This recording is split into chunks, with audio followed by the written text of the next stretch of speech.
दोस्तों, भगवान बुद्ध ने केवल करुणा को ही धर्म का आधार नहीं कहा है।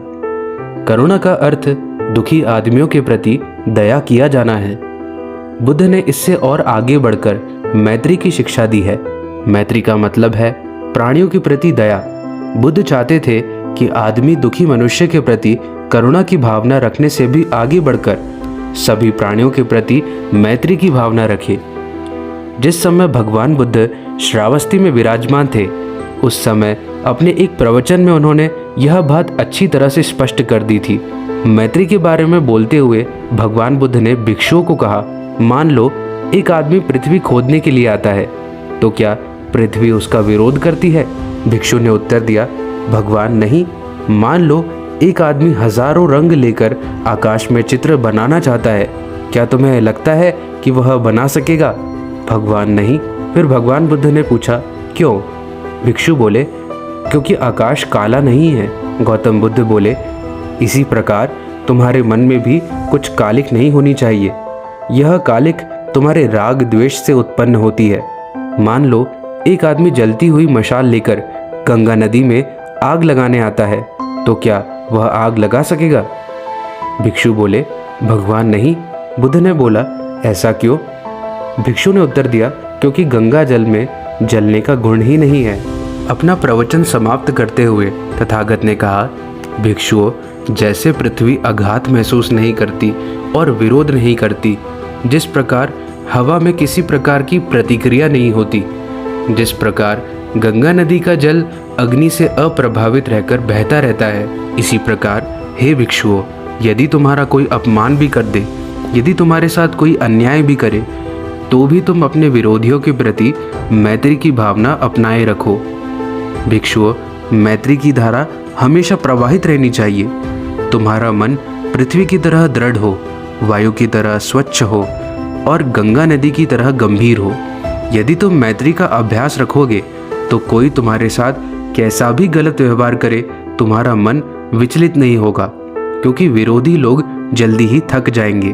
तुम्हारी मैत्री विश्व की तरह व्यापक होनी चाहिए और तुम्हारी भावनाएं असीम होनी चाहिए, जिनमें कहीं द्वेष या गुस्से का लेश भी न हो। मेरे धर्म के अनुसार करुणा ही पर्याप्त नहीं है, आदमी में मैत्री भी होनी चाहिए। अपने प्रवचन में भगवान बुद्ध ने एक कथा सुनाई जो आपकी जिंदगी बदल कर रखने के लायक है। एक समय श्रावस्ती में विदेशिका नाम की एक संपन्न और अमीर स्त्री रहती थी, जिसकी ख्याति थी कि वह बड़ी सुशील है, बड़ी शांत है। उसकी एक नौकरानी थी जिसका नाम काली था। वह बड़ी आज्ञाकारी और बहुत सुबह उठकर अपना काम करने वाली थी। एक दिन काली ने सोचा, क्या मेरी मालकिन को, जिसकी इतनी ख्याति है, क्रोध कभी आता ही नहीं है? या ऐसा भी हो सकता है कि मैं अपना काम इतनी अच्छी तरह से करती हूँ कि उसका क्रोध अप्रकट ही रहता है। इसलिए दूसरे दिन काली देर से उठी। मालकिन बोली, काली काली। लड़की बोली, हाँ मालकिन। मालकिन बोली, तू इतनी देर से क्यों उठी काली? तो काली बोली, मालकिन कोई बात नहीं, ऐसे ही। दुष्ट लड़की कहती है, कोई बात नहीं, ऐसे ही। कहते हुए मालकिन गुस्से के मारे दुधवाने लगी। तब काली सोचती है, यद्यपि वह अपने क्रोध को ज्यादा प्रकट होने नहीं देती, किंतु उसके भीतर क्रोध तो है। क्योंकि मैं अपना काम बहुत ही अच्छी तरह से करती हूँ, इसलिए इसका क्रोध अप्रकट ही रहता होगा। मैं इसकी और परीक्षा करूंगी, काली ने सोचा। इसलिए दूसरे दिन वह और भी अधिक देरी से उठी। मालकिन चिल्लाई, काली काली।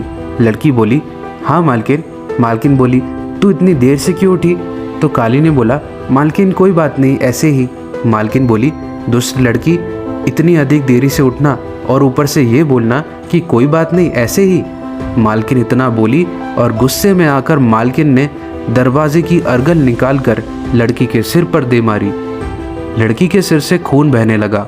रक्त बहते हुए अपने फूटे सिर को लेकर लड़की चिल्ला चिल्ला कर पड़ोसियों को सुना रही थी, देखो रे लोगों अपनी शांत मालकिन को, देखो रे लोगों अपनी क्रोध न करने वाली मालकिन को देखो। इतनी सी बात पर कि उसका काम करने वाली लड़की देर से उठी, वह क्रोध से इतनी पागल हो गई कि दरवाजे की अर्गल निकालकर मेरे सिर में दे मारी और उसे फोड़ दिया।